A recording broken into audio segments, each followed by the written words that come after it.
Okay, now I would like to invite Dr. Rajesh Ragde, sir. Over to you, sir. So thank you, Dr. Anil. Good afternoon, dear participants. First of all, I wish all participants a happy Tourism Research Day.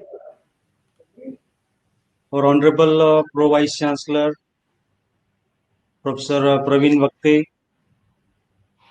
eminent archaeologist, world-renowned archaeologist, Dr. V.N. Prabhakar sir, who is the Director of Archeology,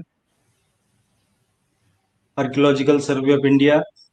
He has given us a very important and very informative, and he has explained us about the relation between the archaeology, archaeological sites, and tourism. And scientifically, he has explained it to us. So I just recollected that during his presentation, Sarnath, Lion Pillar of capital of India. So sorry, the Lion Pillar capital. It was found there, and it is used as national emblem. Then Nalanda, Rani Ki Vav, Dolvira, so many sites he has explained. So now, dear friends, you just assume that if these sites are not there, if we would not have discovered these sites, what would have happened? Now, India is known as a cultural tourism destination. And without the cultural heritage, nothing is possible. You just imagine, now we are also having the International Center for Buddhist Tourism. I'll talk on that also. So International Center is there. We are promoting Buddhism, so Buddhist tourism. But just imagine if the ASI would not have found the place of birth of the Buddha, that is Lumbini, or Nalanda, or the other places, Sarnath. If they would not have found these religious places, what would have happened? There would have been no cultural tourism in India. So it is basically because of the Archaeological Survey of India, because of their excavations, we find that the monuments are still there. And Prabhakar sir has given us the data, the statistics, the number of monuments in India, the number of monuments under the states, and what are the problems, how much like 380 some crores we get from the tickets, sale of the tickets. It is very less, but still we are charging very less from the tourists because we want to showcase this culture. So now this part, now we want to club with tourism. So I remember when Dr. Prabhakar sir was in Aurangabad, he was the SA, the superintending archaeologist in the Aurangabad circle. So that time he was a regular visitor to our department, and he was always invited as the resource person for several workshops on several occasions, and he always interacted with the students. So in all of his lectures, this thing was very creative, that when he's talking and we are also sitting there, madam is sitting there, we are sitting there along with the students, and we are listening to the lectures of Dr. Prabhakar. From there we got some ideas that tourism and archaeology, they are very closely related. But unfortunately, these two groups, they don't come together, especially in the government sector. The ASI and the other government agencies, Ministry of Tourism or MTDC. So there is a lack of coordination. But as academicians, we are always with the ASI and we understand better the functioning, the working and the research of ASI. So somewhere since last 20 years, we started with this joint events with the ASI. And whenever there was an event, we had some events on the scientific heritage management or some part on the conservation part. Some events, it was on the photo exhibitions of the conservation work done by the ASI. So likewise, the work is going on. And recently, in the last 10 years, we took our department, especially Dr. Madhuri Sawant and me, we both took the initiative in promoting the scientific heritage research. Like our Department of Tourism Administration, it is in the city of Aurangabad. For the foreign participants, I would like to tell, we are in India in Aurangabad. It is in the state of Maharashtra, and it is well known for the caves of Ajanta and Ellora. These two are the World Heritage Sites, the first World Heritage Sites of India, very important sites. And the location of my university, it is just beneath the caves of Aurangabad. Or I made my own research on the caves, and I have I have found the site of the ancient city of Rajtadga. Rajtadga was an ancient city. It was 2000 years old, and the mention is made of about this reference is made of Rajtadga is made in the caves of Kaneri. So we went to the Kaneri caves. We took the photographs of the inscription. Then we read, we interpreted from several historians. Then we came back to our university. Then I found that actual location what is said. So this is how we began with the scientific heritage research. And I am happy to note that this research has come far. It has gone far. Like we located the site, that is the present campus of the Dr. Babasaheb Ambedkar Marathwada University. It is the ancient town or city of Rajtadga. So from here we started, and now today, when we heard to Dr. Prabhakar sir, he took us back 5,000 years back to the ancient civilizations, and sir's his specialization is on the Harappan civilization, and again the Dholvira site. It is because of the efforts of Prabhakar sir and the ASI that this particular site, which is very important, but it was not known to the outside world. Now, again, sir has already mentioned that it is likely to become the World Heritage Site. They are sending the proposal. So this type of heritage we started from 5,000 years back, and last presentation we saw, it was about medical tourism, the most recent one. So in the last 2 hours or so, we have touched so many things. Like it was a very unique experience.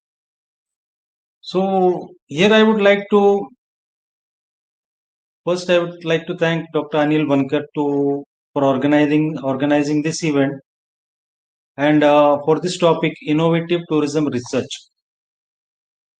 So innovative tourism research. So I feel that tourism research is there, but as the researchers of tourism throughout the country, throughout the world, I think we are very monotonous in nature. So we have to go ahead.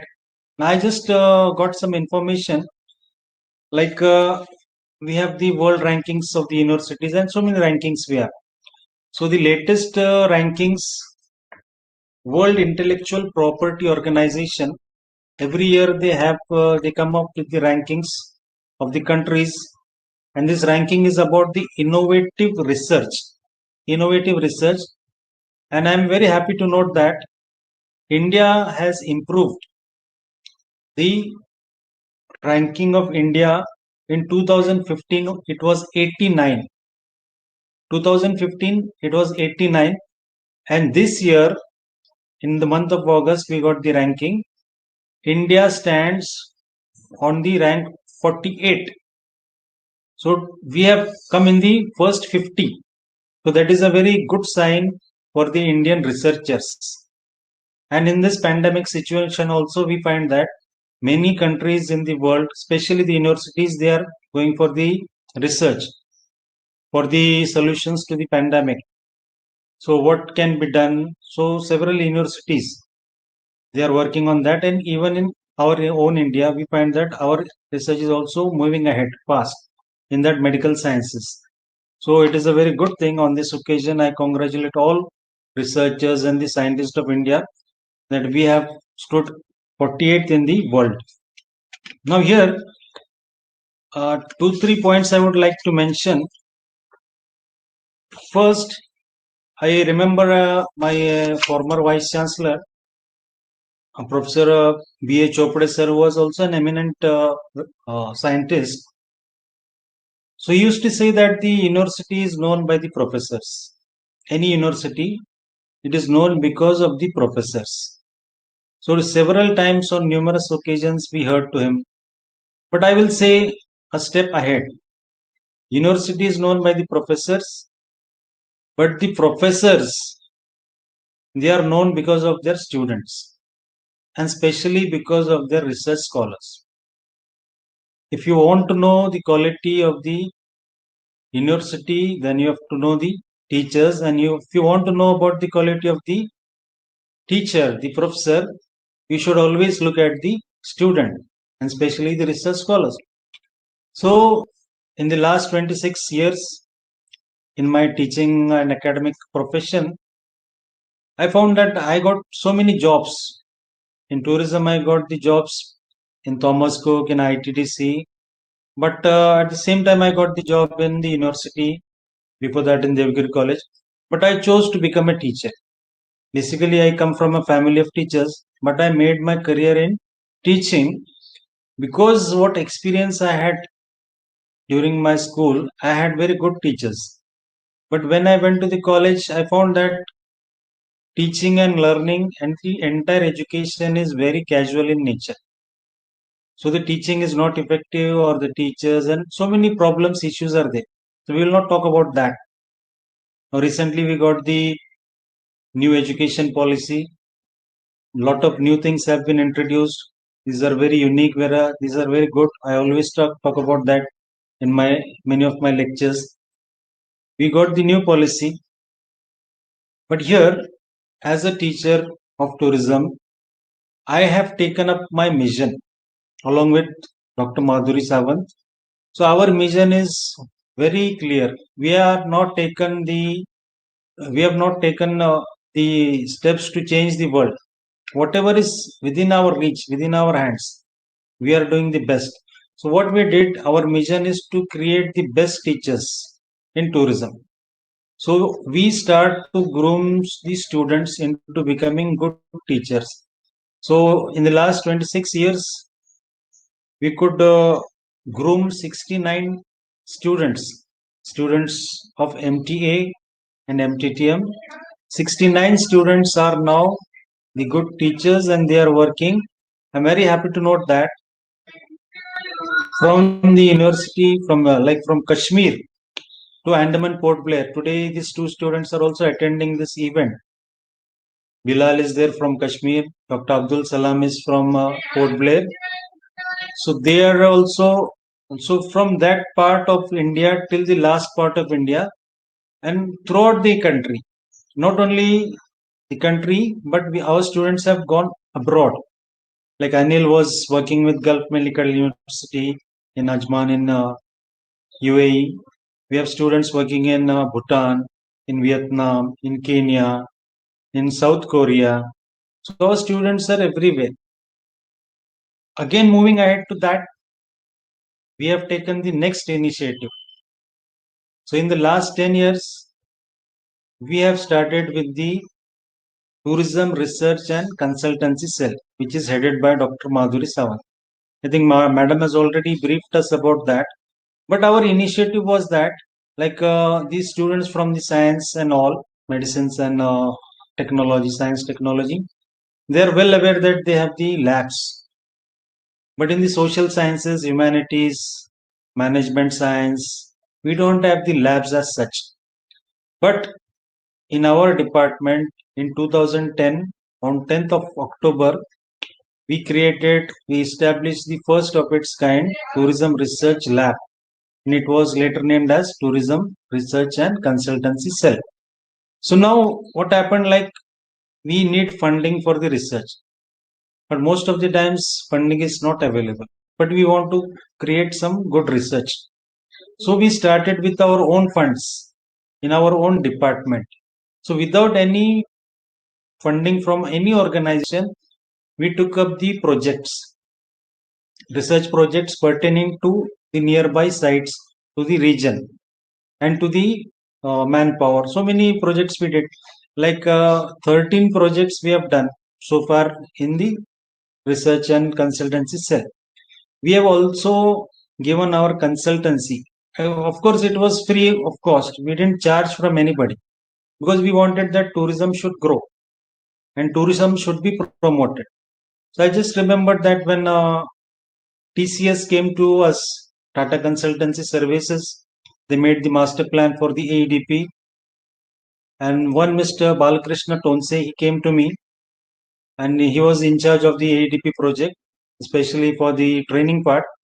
So he came to me and he told me that, sir, we want to go for the training of the MTDC ASI staff. And for that, we require your services. We want you to prepare the course curriculum and we want you to train the people, the trained manpower. So for that, they were ready to pay me 1 lakh rupees.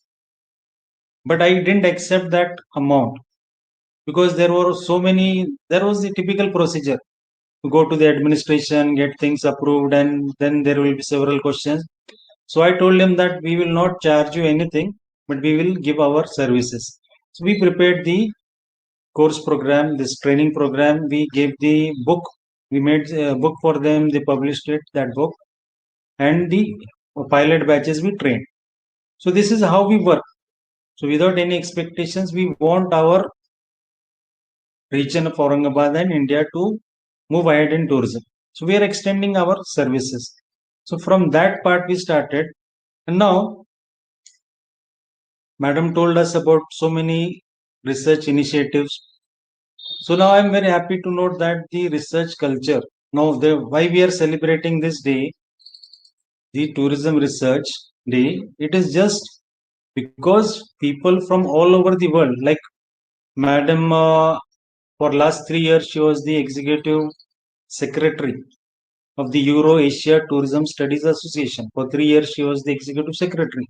So nearly 40 countries from Asia and Europe, they are the members, professors all from these countries. So during the course of interactions in several conferences and meetings, so people in the other parts, they came to know about us, about our research. And slowly we found that people are more interested in our type of research, which is very unique and it is often innovative. So we find that the professors from Japan, they are coming to us, they're collaborating with us. So we have moved ahead. We work with the Erasmus Plus projects, exchange projects. We had some proposals with the GSPS, Japan Society for Science, Promotion of Science. Now we are working with the DST. We are always working with the Ministry of Tourism in some or the other aspects of promoting tourism or in some of the research projects, some of the consultancy projects. So my point was, along with the good teachers, India also needs good researchers because I come from Aurangabad and our university, it is named after Dr. Ambedkar, B.R. Ambedkar. So many people abroad, they don't know about Dr. Ambedkar. So I took up a research project and I introduced the concept of Ambedkar tourism, and the similar concept was introduced by the Honorable Prime Minister. So that is something different, unique. But here I want to quote Dr. Ambedkar, after whom our university is named. So I remember Dr. Ambedkar is our inspiration. So in 1951, Dr. Ambedkar was invited to Elphinstone's College in Mumbai, that time Bombay. He was there in the college where he was a student, also he was a professor there. But in 1951, he went there as the guest. So while addressing to the students and the professors, he has said that the universities and colleges are the sacred abodes of learning. These universities and colleges, they are sacred abodes of learning. The professors and the students, researchers, they should come together for the creation of knowledge. Now here, creation of knowledge which would be beneficial for the society and the nation. Creation of knowledge beneficial for the society and the nation. So this quote I always use, and we have it on all documents in our publications, in our university publications. So it is an inspiration. What exactly is the role of the teacher, the professor, the student, and the researcher? Whatever research you are going to do, it should be beneficial for the society and nation. And of course, research should always be innovative. So this innovation, this quote of Dr. Ambedkar, it has inspired us. Since last 26 years, we are in tourism. So due to this inspiration, we worked accordingly. And ultimately, we found that we came up with several innovative tourism research. It might be the research projects, or it might be the research papers, or it might be the doctoral research. Madam has already told you that this kind of research is going on. Now, in this context, in the modern context, now in one of my speech on the birth anniversary, 126th birth anniversary of Dr. Ambedkar, I had mentioned that like we are always using the terms BC and AD. So that time I mentioned that before Corona or COVID and after COVID, the world will change. Now the history would be written, it would be revised, it would be written from the year 2020. Before Corona and after Corona, it would be BC and AC. So now, dear friends, students, scholars, this particular moment is very important for us because when we were in the year 1999, 2000, that time we used to say that we are coming in the new generation, new century, which would be very different. So that was the age of information revolution. Everything was changed. I still remember midnight 31st December 1999. Everybody hold their breath. What would happen that the counters, the clocks, they would go to 00 because they were programmed like that. And what would happen? Chaos would be there. But nothing like that happened and we were safe. So now we are in the age of information revolution. But after 20 years, we are in a different age. And in this different age, we are living in a different world. Now, this event would have been held in the Department of Tourism Administration, where our Honorable Prabhakar sir would have come by the flight to Aurangabad. Dr. Anil would have come from Dubai, and we would be there, and you would have come for this event, particular event. But now it is not possible. Everybody is at home. Sir is in office. So now we are working from home. This is the new culture. Now this new culture, everything has changed. The entire education system has been revamped. Now the teachers have to change themselves because we were not at all used to this type of education, imparting this education online, right? But somehow we are now getting used to it. India and others in the world. Now we will be conducting the online lectures and all. I know that some universities, they are already there. They are conducting the online programs since so many years. But for Indians, it is new. So we will move ahead in that. I'm not worried about the education system. It will go on. We will have good education, good teachers, everything will be there. But my worry is about the research. What would happen in this kind of situation when the researcher is unable to move around for getting the data, for getting the samples? Now, this is something different and it is very difficult for the researchers. So, now today I will say that the researchers, you can mark my words, the researchers not only in India and the world, but it is for the world researchers. The researchers now in this age after COVID AC, they should go for the digital transformation in the research.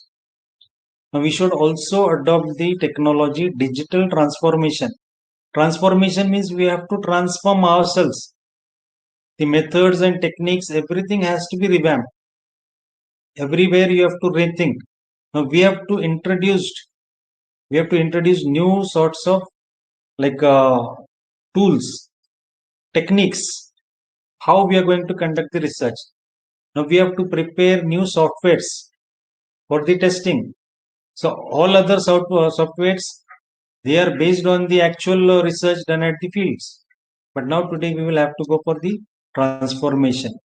And this digital transformation is in research is necessary. It is the most important part which nobody has thought about. So we have to transform ourselves digitally. Only then and then we will go and move ahead in the research. Now to talk about India, we have already moved ahead. Now we are in the top 50 research countries in the world at the rank 48. But again, we have to move ahead. Like there are so many parameters which have the means which are used in the ranking. So now sometimes I feel that when my friends from the other parts of the world, when we have a discussion, they are always wondering why Indian universities, which have good students and professors, why they are not in the top 100 or top 200 universities in the world. So they are so amazed because they talk to us and they look forward to us. Or so they look towards us as an inspiration. They are inspired by us. But they feel why Indian university is not in the top 100, 200. So now we have our own problems in the infrastructure and all. Quality wise, Indians, they are good, they are better, and they are performing well. But many a times we find that the facilities or the infrastructure which is required, it is not, because we are not like the other universities. In India, we have a population of 135 billions. And here we have so many over 1000 universities and lakhs of colleges. And the population is so much. And we have to impart education. So there are certain problems, operational problems. But the best researchers are also there. But things happen like this, that because of these issues, the researchers, they will go abroad.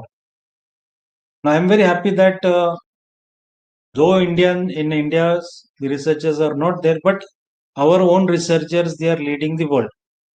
If you go to NASA, you'll find that they say that 60% of the scientists, they are from India. 50 or 60, the ratio you can get it. So our researchers are also working in the foreign countries and they are leading. And their research is not only used for India but for the world. So this is also happening. So on this occasion, on this tourism research day, I would appeal that the students, they should not be worried. Like people are thinking that now UNWTO started the Restart Tourism campaign, right? So Restart Tourism, everybody has to work for that. And they have already given, like the statistics is in the latest report, August 2020, UNWTO has said that 1 in 10 jobs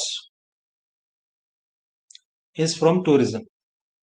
So literally, if you count the number of people in the world or the jobs, out of 10, one is from tourism. And right now, today, now we are not, now like the wordings used is, the jobs are in danger, right? Like 150 million jobs. People have not lost their jobs because people are unnecessarily fearing for their jobs.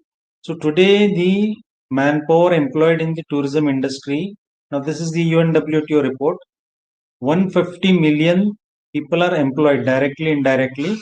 They have not yet lost their jobs. Their jobs are in danger. Once the situation is normalized, again there would be a boom. 150 million plus more 10 million would be added. So that would be the requirement. So you don't have to worry. But during this pandemic situation and all, I think that most of the students of tourism throughout the world, they go for the field related jobs in the travel agency, aviation, and the hotels. But now again, I would like to appeal that this is a particular area. Research is also one particular area where the students can get a good job. Like in our department, since last 10 years, continuously we are having the research projects, consultancy projects. So we have the post of the research associate is there, research assistant is there, project fellow is there. So continuously we are getting this post, and students from all parts of India, they come and they will get this particular jobs. So I appeal that the students should also think of research as a career. So with this, I will stop here, and I thank everybody for attending this international webinar. Thank you very much.